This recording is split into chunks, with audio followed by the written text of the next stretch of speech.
भगवान शिव की कथा। दोस्तों आइए सुने भगवान शिव की कथा। भगवान शिव जिन्हें महादेव, भोलेनाथ, शंकर, नीलकंठ और महेश भी कहा जाता है, हिंदू धर्म के प्रमुख देवताओं में से एक हैं। वे त्रिदेवों में संहार और परिवर्तन के देवता माने जाते हैं। भगवान शिव जितने सरल और दयालु हैं, उतने ही शक्तिशाली भी हैं।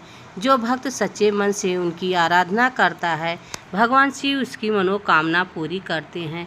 कहा जाता है कि भगवान शिव का ना आदि है और ना अंत। वे शंभु हैं, अर्थात उनका जन्म किसी से नहीं हुआ।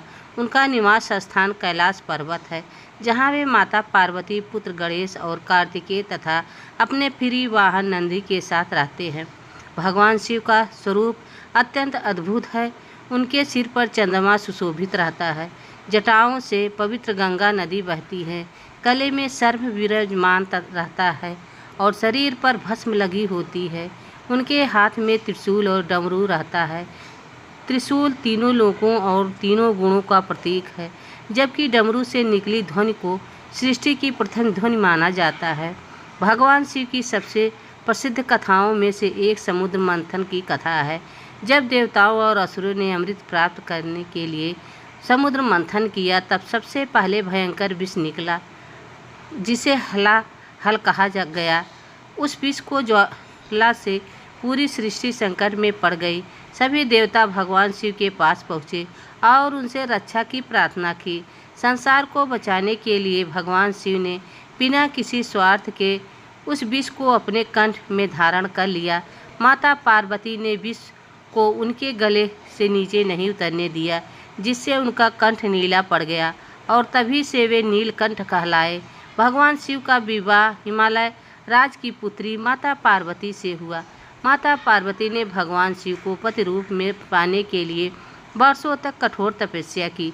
उनकी अटूट भक्ति और समर्पण से प्रसन्न होकर भगवान शिव ने उनसे विवाह किया। शिव पार्वती का विवाह प्रेम, विश्वास, त्याग और समानता का प्रतीक माना जाता है। आज भी अनेक स्थानों पर शिव विवाह की कथा बड़े उत्साह से सुनाई जाती है। भगवान शिव के दो प्रसिद्ध पुत्र हैं, श्री गणेश और भगवान कार्तिकेय। श्री गणेश बुद्धि और शुभारंभ के देवता हैं, जबकि कार्तिकेय देवताओं के सेनापति माने जाते हैं। भगवान शिव अपने परिवार के साथ आदर, पारिवारिक जीवन का संदेश भी देते हैं।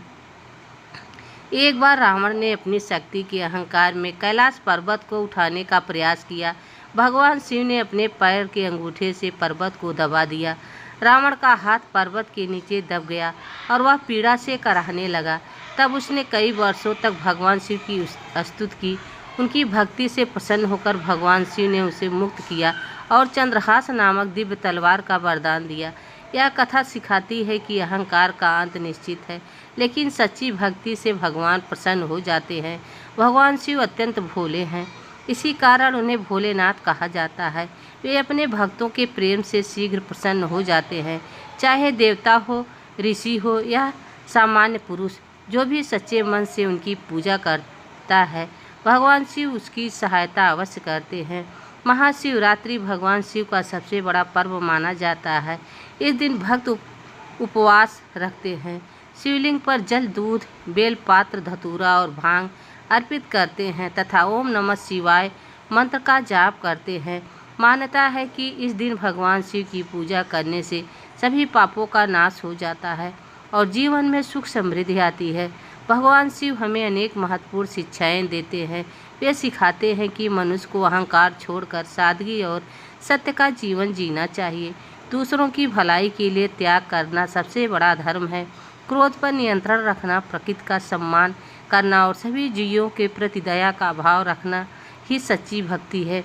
भगवान शिव का जीवन हमें यह भी बताता है कि शक्ति का उपयोग हमेशा धर्म और न्याय की रक्षा के लिए होना चाहिए। वे विनाश केवल बुराई का करते हैं, ताकि संसार में फिर से संतुलन और शांति स्थापित हो सके। यही कारण है कि उन्हें संहारक होने के साथ साथ कल्याणकारी देव भी कहा जाता है।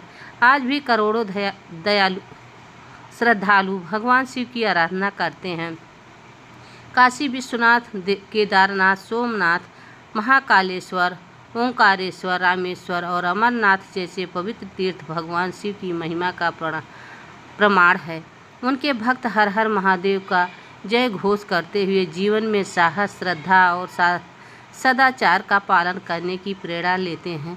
इस प्रकार भगवान शिव की कथा हमें भक्ति, त्याग, करुणा, धैर्य और धर्म के मार्ग पर चलने की प्रेरणा देती है। जो व्यक्ति सच्चे मन से भगवान शिव का स्मरण करता है और अच्छे कर्म करता है, उस पर भोलेनाथ की कृपा सदैव बनी रहती है। दोस्तों, यह वीडियो आप सबको कैसी लगी कमेंट में ज़रूर बताना। चैनल पर नए हो तो लाइक सब्सक्राइब जरूर करना। तब तक के लिए हर हर महादेव, जय भोलेनाथ। धन्यवाद।